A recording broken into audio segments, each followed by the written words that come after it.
Hello and welcome back to our podcast Deep Drive powered by Kotak Mahindra Prime.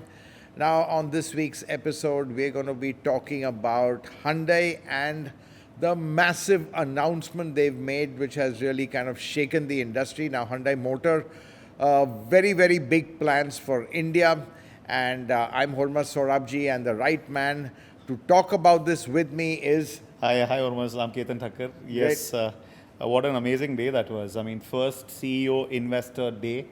Spent almost like a day for Autocar Professional. It was like a Hyundai Motor India day. Yeah, I think you all knocked out some 20 plus stories Yeah, that was quite on insane. one day. Yeah, there's so much to write about, so much to talk about. No, it's phenomenal. I mean, I never imagined that as a team, we'll be filing so many. And 9 of us were working on it since the morning. What began our day was the announcement of Tarun Garg being made as the first Indian to lead the Indian operation. I think that is a fantastic achievement, something all Indians should be proud of, because I think the first time in the history of Hyundai, they've been 29 years. Yes. And I think, to have the kind of faith in Indian leadership right at the top speaks really volumes for Tarun Garg himself. I think really emerged as a genuine leader of a multinational like this. And I think really kudos to him. And also the fact that, I think there is this trend where I think multinationals are realizing it's such a nuanced market that only Indians understand the nuances. Absolutely. And they're the best place to finally lead the company. Absolutely. And Hyundai has, we've seen that change happening even at top.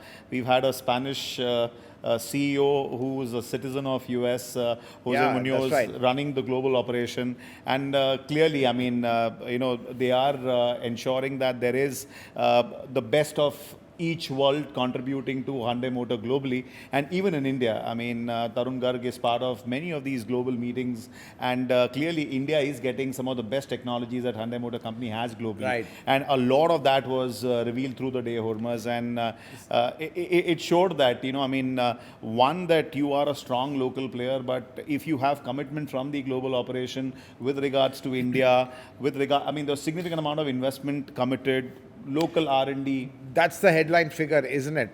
$5 billion or whatever, 45,000 crores. Unbelievable. And that in just 5 years. In 5 years' time. Yeah, That's so right. that is really, I think, something for even competition to worry about. Absolutely. Because I think Hyundai is a very formidable player. We've talked about this. It's got a very strong local footprint. More than that, it understands the Indian market well, but yet it's got global scale, global technology, and global resources. Absolutely. And really, we've seen the way they're pumping money into the market here. It's fantastic. That is a lot of money.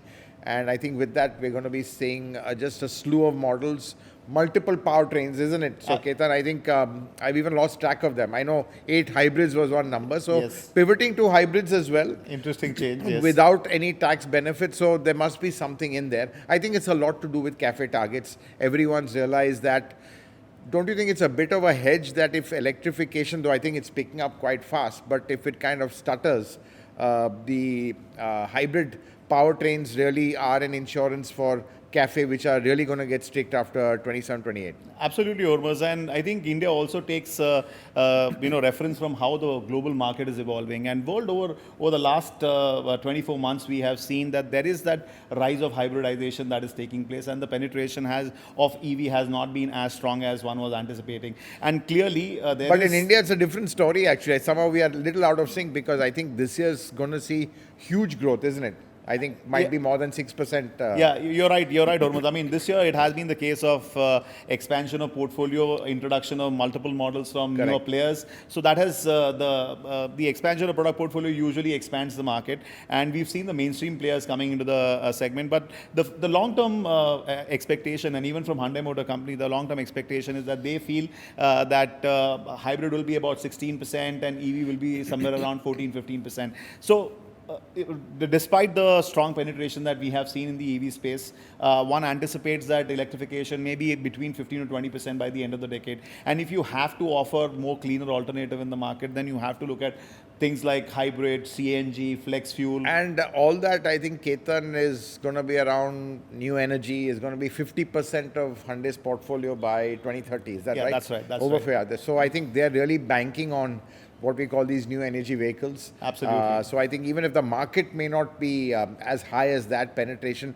Hyundai's own product portfolio, so they're going to be ahead of the market, leading in these kind of, let's say, new energy vehicles. I mean, to me, that number of 8 hybrids was a pleasant surprise. We've always seen Hyundai, being a challenger to Maruti. Maruti is led from front when it comes to hybridization. They are working on multiple technologies on hybrid.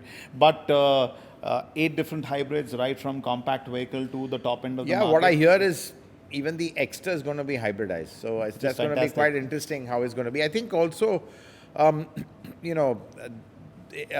has been a benefit also. I mean, in the sense that if it's a sub 4 meter vehicle, even the hybrid will be 18%, isn't it? So I think of GST. Absolutely. So I think there is some kind of, let's say, case now for hybrids with the new GST slabs also. That's right. 43 or 40, 43%. 43 has come down to 40. 40. So does have a little bit of help that. But I think looking at, let's talk about hybrids. I think clearly, from what I understand, Hyundai is developing a whole range of hybrids. Range extenders is going to be the key. I think that 1.2 engine is going to be hybridized. I remember the Kia MD telling me this couple of years back, so he let it out. Obviously, they share powertrains. So they are working on a 1.2 three-cylinder hybrid.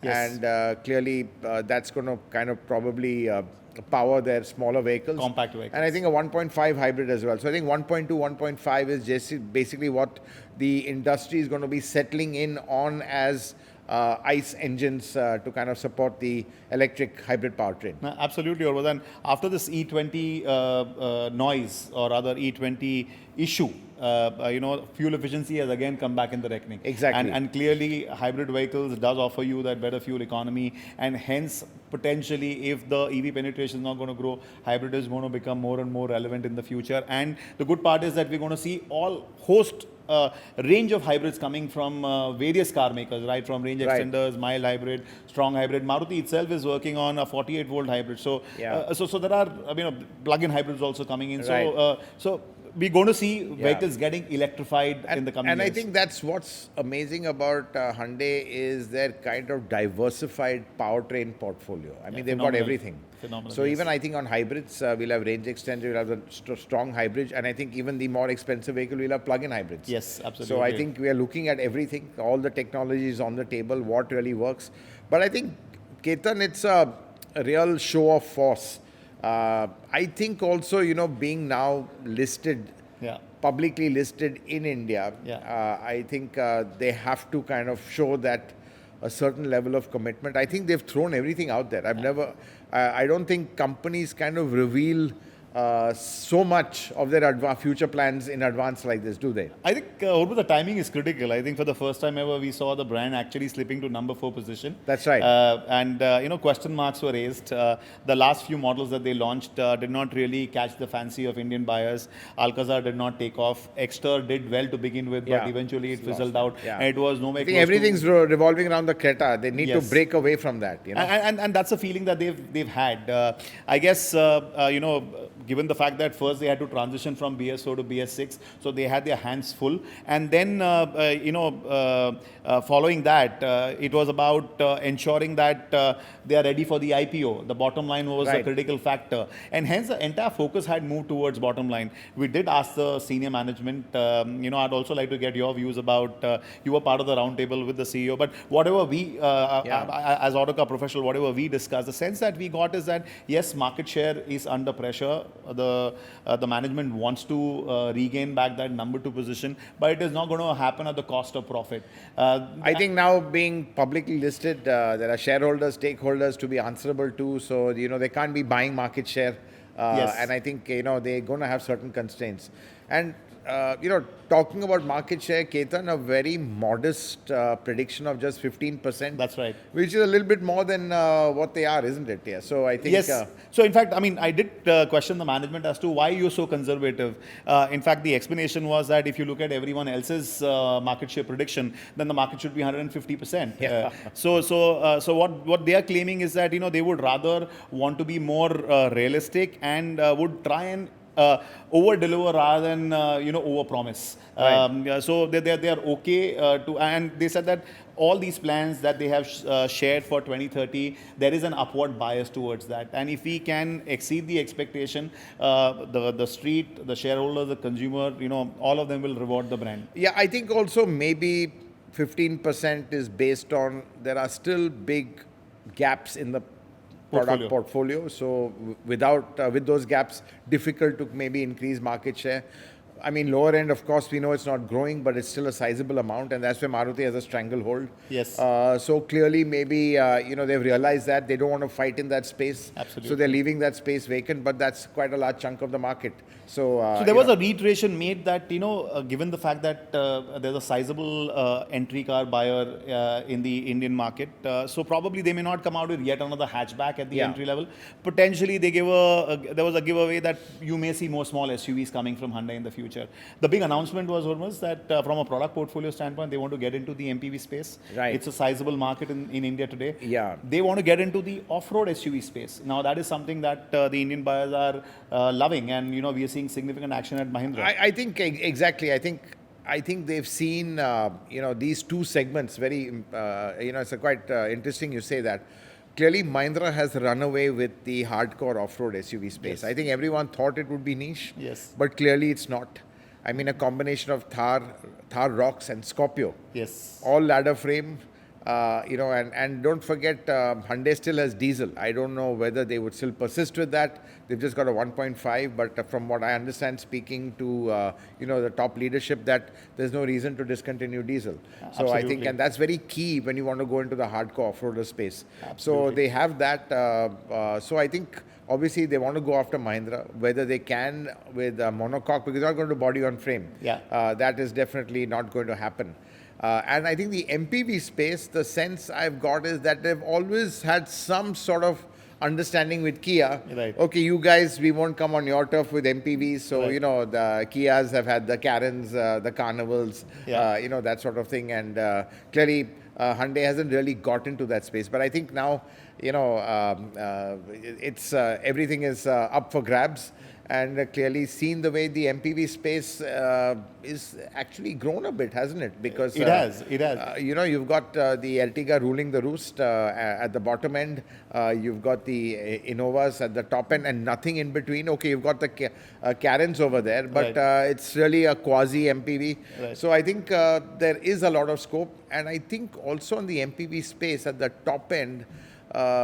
I think what we are seeing is there is a certain flavor and demand for luxury MPVs. Yes, absolutely. And if you aggregate all of them, whether it's the M9 or the Carnival, I think you'll find that, that the volumes can be there. So I think maybe even the BYDs have... Exactly, even the BYD, absolutely, exactly. So I think that is a space I think they can't ignore. But tough space to get into, because we've seen how MPV buyers are very, very brand loyal. Right. They can't be swayed with fancy features and stuff like that. They don't want that. They want a good price, something that's cheap to run, cheap to own. So that's where Maruti and Toyota both have a phenomenal stranglehold with their quality, reliability, and general, how do I say, peace of mind which they offer. But MPVs, Hyundai getting into that's going to be very interesting. Absolutely, Hormazd. In fact, over the last few years when the market share was under pressure and both the Indian brands, Tata Motors and Mahindra were just galloping along and weaning away share from the others, including Hyundai, the big question was what's really happening on the product portfolio. Now, clearly we've seen with this 26 models, and they've literally gone and picked the niches, picked the gaps, and they've addressed one by one. Yeah. MPV, they're introducing the Genesis finally at the top end of the market. Yeah, I think you've written about it lots of times, and now it's finally happening. Yes, it's I think it was now. a bit of a stop and go, start and stop kind of a thing, but I think now they've gone ahead with that. Absolutely. So, and again, on the EV space, Hormazd. And Genesis, I think from day one, it will be CKD. Yes. No CBUs as part of this. I think Hyundai being what it is, I don't think they're going to. I think CBUs is just something they're not going to bother on. Right. Given their scale. So I think even Genesis as a CKD.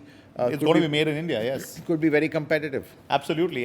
So, I mean, the last few years was spent trying to understand where Hyundai needs to fix its issues. And bit by bit, I mean, we've spoken about their product portfolio in the past as well. You have a small EV coming, you have a small crossover coming, you have a C-segment SUV coming. Now we have the MPV, and we have the off-roader, and we have the Genesis. Now they've clearly got the body style sorted. Then they revealed to us the powertrain strategy, That's right, the 8 hybrids, 5 EVs, and clearly they were losing share, and now they claim that the Indian market is going to grow at the pace of 5.3 to 5.4% till the end of the decade, and now they want to outpace. So now it's time for Hyundai to actually regain back that lost market share. And top management over the last 18 months, whenever we question about slipping share, they kept saying that, give us some time, we'll reveal to you. And clearly what they've revealed, definitely, I mean, but still, reassuring. It's still revealed. I mean, it has to be executed, and the proof of the pudding is always when the customer is what happens in the showrooms. I agree. And even with EVs, to be honest, they've not had a great start. You know, I mean, let's say they had the Kona, which was, let's say, it was a good car, one of the first cars, but really expensive, small volume, didn't bother on it, and they stopped that. Ioniq 5, another great car, one of my favorites, but again, small volume. And I think the chance they had was with the Creta EV. But, to be honest, and I think it's a fantastic car. I mean, I think Hyundai actually makes some of the best EVs. And really even some very comparable to what the Chinese are doing right now. When you drive the Creta, you realize what a no-nonsense car it is. But I think, it doesn't have that wow factor, a little overpriced. So I think even Creta EV didn't take off the way it should have. Yes, absolutely. So I think the jury's still out on their EV performance. They still have to deliver on that. And this is the grounds up EV, Hormazd, and for the first time ever, I think that EV is going to be designed and developed in India. That was a big commitment made by the global management. Over the years, we've seen the Indian products. They've had to go back to South Korea, to the Namyang R&D Center. And I think that's where they've lost the edge as far as costs and pricing goes, because clearly, I think Maruti has an edge over them. And I think what was interesting is what the global CEO Munoz said is that if you want to compete with local companies, you have to have local R&D. And I think that's going to be pivotal for their success in India, because with local R&D, two things happen. One is you can develop the products faster, because you're in the market, and a lot cheaper. Absolutely. And as like you said, you don't have to go back to Namyang and get it done. And more than that, even if the Indian operations have the money to spend on it, those guys there, they're chock-a-block with so many things happen globally. Absolutely. And then, you might be low down the priority order. They've got to sort out some EV, which they're developing for North America, other markets. So, it's or some regulation change which is coming up. They have to, let's say, engineer products for that. So then you get bumped down. But here, when you have a local R&D where the focus only is on developing products for India and for the Indian market, or exports from India, it's much faster. And I think that's been Maruti's actually huge strength in a way. Absolutely. If you look at it, I think, of course, Mahindra and Tata have to have local R&Ds. They're local. This is the market. They're a local company, homegrown company. But take Maruti, I think their Rohtak facility has really come in terms of what they've been able to pull off so rapidly. And don't forget, India is full of regulation changes constantly. Absolutely. We've been hammered with them for the last 5 years. BS6, and then if you see what all has happened after that, whether it's safety, whether it's another emission upgrade, whether it's CAFE, E20, where you have to recalibrate the engines. That again is a massive exercise. Now going to flex fuel. So I think it's going to be, I think you just have to have local R&D. And I think that's where other companies are going to get very marginalized. And I think, even Hyundai actually is a bit late to the party as far as this goes. But I think it's very clear that they're going to be investing heavily in a local R&D. Absolutely. There's a new setup coming up in Telangana, that's right. Hyderabad, and 5,000 crore has been allocated for that. And I mean, it's amazing as to how the position of Hyundai brand in India, where it is seeing probably its lowest share, but globally, they are on a song right now, Hormazd. I mean, they've become the third largest automotive brand in terms of profitability. They are even ahead of Volkswagen. They are number 2, and they're the ones who are competing with the Chinese. Absolutely. In fact, that was the one question that analysts, investors, including media, asked the top management. And Jose Munoz, the global CEO, was pretty clear that we meet the Chinese competitors in the global market, and we've done better than them in many of the markets. In Latin America, they are ahead of the Chinese brands. In Europe market, they are ahead of Chinese brands. And it's like it's. I mean, even if they were to come to India, Hyundai Motor India is ready. And to me, what was phenomenal is that the focus was always there. Now they've given it literally everything. Whatever you want for India, you want local R&D, you've got local R&D. You want more products, you've got more products. That's right. You've got a top-of-the-line brand, you've got that. You've got Indian autonomy. You want the local management to take a call, you've even got that. Exactly. So I mean, I think the body language was so confident, so positive. They're like, the market share story, okay, it's temporary, but we are fairly certain that we are going to be making a significant amount of money, and India is going to be the second largest market after United States for South Korea. I mean, for Hyundai Motor India. And I think that is the key, Ketan, because if you see, India is such a priority, they're putting so much into it. I mean, you see that other global players, I mean, Stellantis, let's say even Renault, Nissan, all of these at some level as an alliance in the top 10, Volkswagen. India is, just one amongst many markets. Not just one amongst many markets. I mean, if you see as a percentage of global sales, it's 1%, or less than that, or 2% at the best. Absolutely. Now, someone up there must be thinking that, should I be bothering and putting resource into a market that's losing money for me and will only give me, it's just 1% of my total sales? Obviously that priority is not there. We've seen that with Volkswagen, Skoda. On the one hand, you've got Hyundai committing $5 billion, and here for Volkswagen, Skoda to commit $1 billion for a new platform, they're thinking twice, and they want a local partner for that. I agree. So, clearly, I think I would say priorities are different, focus is different, and it all stems from the position of the the company or the global OEM in the Indian market. And as you said, number 3 to number 2, I think we are number 3 right now, isn't it? Exactly. So it's always United States, India, and South Korea. You keep seeing that position changing. But there's a clearly defined goal that 15% of the volumes will come from India. Correct. It was 4 is what the top management And said. with China being such a challenging market, multiple issues, whether it's local demand, whether it's regulations, it's very, very challenging. So I think India really is where the focus has shifted.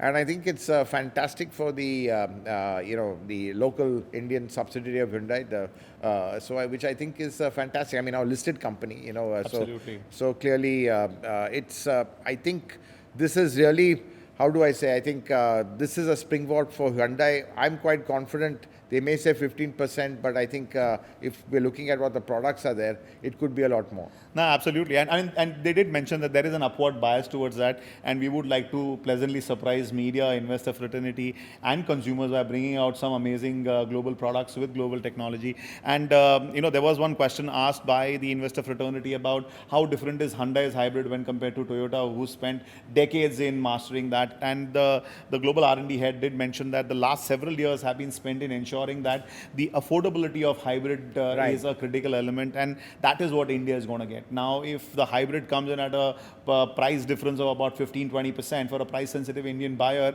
I mean, it may not probably cut the ice, But there is that emphasis on localizing a lot of those parts. So you're going to have heavily localized hybrid systems in India.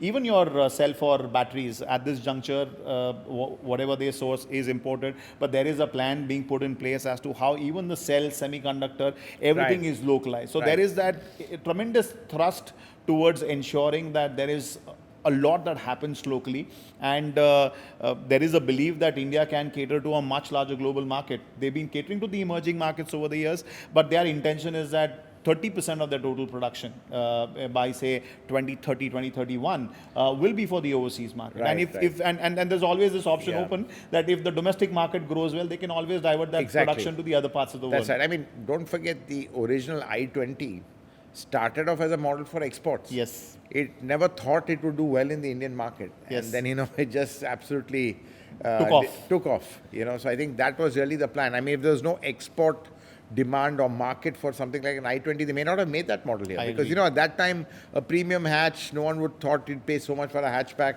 But I think it pleasantly surprised the entire industry. So I think, yes. But I think Ketan still exports not really to the major markets of the world, isn't it? I mean, US, I think there will be challenges exporting anything from India to the US. That's a non-starter. But even Europe, we've not really had a great track record of exporting products from here. Now they've got a plant also, in Turkey, as you had said. Right. So I think it's going to be Africa, South America. That's right. Smaller regions like that. That's right.